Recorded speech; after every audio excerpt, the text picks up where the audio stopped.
ঝোল আলু নাও মাংসে। না না আমি মাংস খাবো না।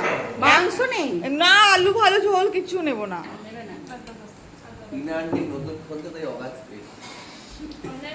তাই ঘুরে ঘুরে ভিডিও করেছে আমি দেখছি। ওরে বাবা রে, সিঁড়ি কিন্তু লম্বা আছে।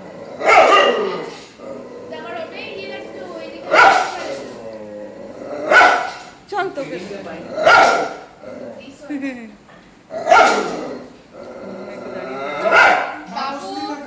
মা খাবে না। টিনাকে তো দিয়েছি। তুমি খাও আগে। আমি পরে খাচ্ছি।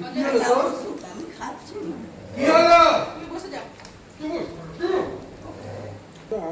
তোমাদের একটু করে নিন। হ্যাঁ পুরো একবারে ঢুকিয়েছি। তোর থেকে অন্য কিছু খেয়েছি কি? মুখ বার করে শুচ্ছিস যে? দাঁত তো বার করছিস না এভাবে? এই যে দেবো আলু দেবো।